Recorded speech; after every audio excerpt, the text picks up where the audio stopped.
the real Prince of Wales. This island has been home to many kingdoms. First, my people, the Cymry. Then came the Romans, the Vikings, the Angles and Saxons, the Flemish, the Normans. We spoke a dozen languages from a dozen nations. And then this hodgepodge of peoples became simply England. Now, only Saxon may be spoken at England's court, and the oldest tongue of this island is called foreign. Today, we teach the Saxon that this island was only ever theirs to share. A trailer from the Welsh National Theatre released on Wednesday this week showing Michael Sheen as Owain Glyndwr from a very forthcoming production. It's coming out next September or something. But Harriet, what's the story? Well, this week actually was Owain Glyndwr Day on Wednesday, so it's every 16th of September. And this is, he is said to be the last Welsh-born Prince of Wales, who in the 15th century led this 15-year rebellion against, the yoke of English oppression. So he's like a hero of Welsh nationalism. This week, the Welsh government is planning a new national park, and when it opened naming to the public voted for Glyndwr. So it would be Glyndwr National Park, but the organisation Natural Resources Wales warned in a report this week that name could lead to accusations of a pro-Welsh nationalist bias, because in recent years there's been this explosion of interest in him, and he's obviously very associated with the Welsh desire for independence. And because the campaign for independence has grown so much over the past decade and has actually gone into Welsh politics, they were saying that there would be a risk that naming the park after him would lead to accusations of pro-nationalist bias. A risk? That's an interesting word, isn't it? I mean, if that's what the public want, what's the risk? Surely the risk is politically to say, no, you can't name it after the person you want to name it after because we don't want you to ever vote for independence. Well, it's true that there are so many statues and monuments and things already named after him, including a national trail in Powys, and Wrexham University was originally named after him. But it comes in the context of this really intensifying pro-independence movement and this massive drop in support for Welsh Labour. Felicity. I feel like there's always a slight problem with asking the public to name things. This story instinctively made me think of Boaty McBoatface. Yeah. But yeah, it also it speaks to a kind of general renewed interest in national identity, and it slightly struck me as mad that they would ask the public for the name that they wanted. This popular name of this Welsh hero would be brought up, and then there would be all this consternation that you can't possibly have that name. It's a bit like, I mean, okay, I know it's different, I don't want to open this can of worms, but it's a bit like the English flag. You can't possibly be proud of your history or your national identity at all. Like, let's suppress that at all costs. So I found that a bit ridiculous, and I hope they go ahead with a name, which, as Harriet was saying, is already across the country anyway, on pubs and statues, and rightly so. Well, this is the thing, Jamie, isn't it?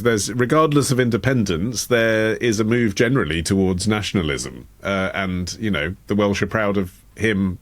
What would the issue be? Yeah, I mean, I think there's a bit of a kind of, the worry about the vote is that it's been, hijacked by Welsh nationalists for political intent.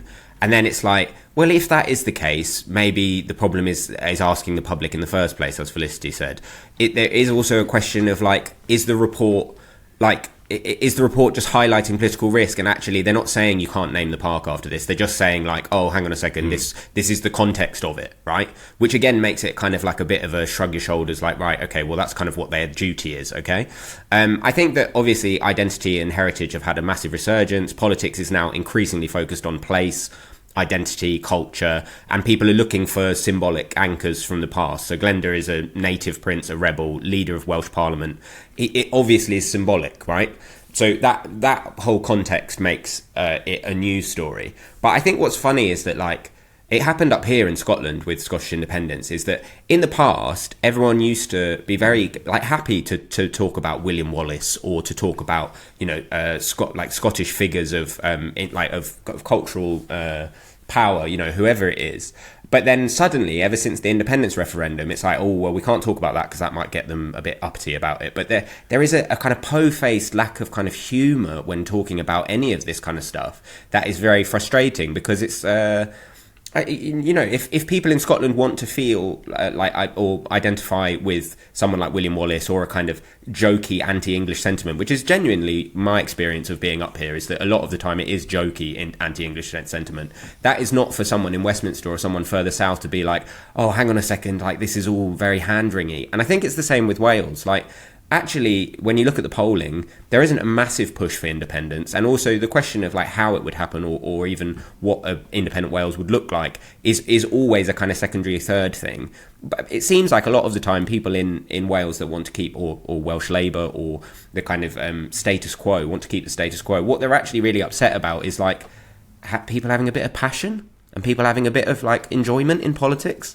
Nonetheless, here we are talking about whether there is momentum towards Welsh independence. So let's do it for a few minutes. Harriet, is there momentum towards Welsh independence? It's something that I don't tend to think about, apart from once every 5 years when the leader of Plaid Cymru, for some reason, turns up in a UK-wide political debate. Yeah, so that is the biggest story here, that the idea of Welsh independence has gone from a fringe niche idea to actually very much being in the forefront of politics and political rhetoric. So consistently over the last 5 years, only about 24% of Welsh people say that they support independence from the UK. But in April, there was this poll that for the first time, a majority of voters said that they would back Welsh independence if it allowed Wales to rejoin the EU. So that was a really big moment for the pro-independence movement, and it echoes similar surges in nationalism and pro-independence in Northern Ireland and Scotland since the EU referendum, because the feeling was that these countries were better off when they were in the EU, effectively. I mean, they've changed their tune, though, haven't they? Because Wales voted to leave the EU. The difference between Scotland and Northern Ireland is Scotland and Northern Ireland voted to remain, whereas Wales voted to leave. Yeah, but the argument is that since the EU referendum, that there has been, basically from Westminster, there has been this repeated kind of overriding of Westminster, over Wales, and kind of this war of attrition on devolution, and also an argument that Wales is kind of financially underserved compared with Scotland. So the bigger picture here is also that pro-independence is very high among young people. There's also a political picture, which is that support for Welsh Labour, who have won every election in Wales for 100 years and have dominated the Senedd since its creation in 1999, is just cratering. This week, the latest voting intentions poll came out about the election in May and showed that Plaid Cymru and Reform were sort of neck and neck, and Labour was a really distant third. So there is this massive, massive surge in Wales that goes alongside this reclamation of the Welsh language. There are 3 other Welsh national parks, Snowdonia, Pembrokeshire and the Brecon Beacons, and 2 have been renamed with their Welsh name in the past few years. So Brecon Beacons is now known as Banau Brycheiniog, which I'm really hoping that I'm pronouncing right. That's a bit of a confused political picture, isn't it, Felicity? It does sort of echo, doesn't it, just general kind of need for change across the UK. Last year in our general election, anyone but the Tories. Maybe people in Wales just feel anyone but Labour, but it's not coherent, why they'd vote for different people. If you want independence because you want to rejoin the EU, why would you be voting for Nigel Farage's party when he's responsible for Brexit? It's not a straightforward narrative, that. It's not straightforward. What is straightforward is that Wales is the poorest of all the UK nations. Its poverty rates have hovered at about 1 in 5 people for the last few decades, and the proportion of that group considered to be in very deep poverty has risen from 33% in the 90s to 47% in 2023. Its public services are worse than they are in England. Welsh children's reading, maths and science skills were the lowest ever in 2024, and NHS waiting lists are much longer than the rest of the UK.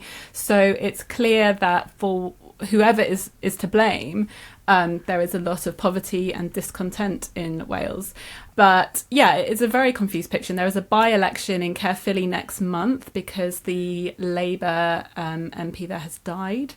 And Plaid Cymru and Reform are well ahead in the polls, and I think that is indicative of what the Welsh elections will look like next year, that Labour will come in third, which will be a huge upset and a massive victory for Reform. I mean, it's already a massive victory that Reform are doing so well in Scotland and Wales, but losing the long-time Labour stronghold of Caerphilly would be another huge blow to Labour morale.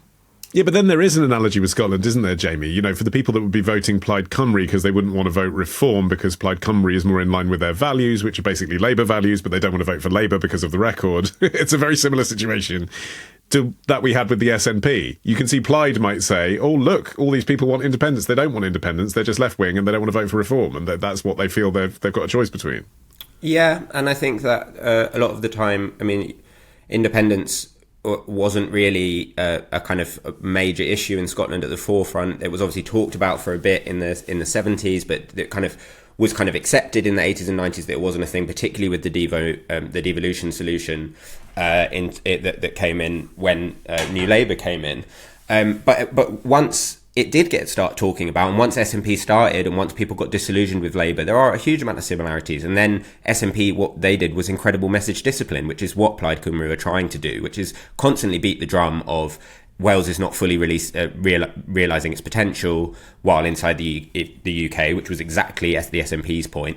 And also, as Felicity pointed out, Wales is underserved in comparison to Scotland. I mean, we don't have to go into the boring Barnett formula. I had to do enough of that in government. But it is financially underserved in terms of how much money it gets from the government in relation to Scotland. And that's to do with a number of reasons, mainly the fact that Scotland is more rural, so it gets more subsidies from the government to do with like rural farming and issues like that. But I think there is a big parallel, and the more that Plaid Cymru, if they get in power, beat that drum and talk about independence, the higher that the polling will go up, because people don't know it or to think about it as a thing until they see it on TV, until they see people talking about it. So I really do think it could get a lot more say. But I also, to bring it back to the park, I have that thing of like, it maybe is just as simple as like the people in the local area want to call this park this thing. Like, let them. It's got local buy-in. It's got name recognition. It's like, it doesn't have to be this like massive big deal. It's just like, let the people in who want to use the park call the park what they want to call it. Or let Ryan Reynolds buy it. And then maybe they'll just name it after the town, because the town will be more famous because of Disney+. Maybe. It's happened before.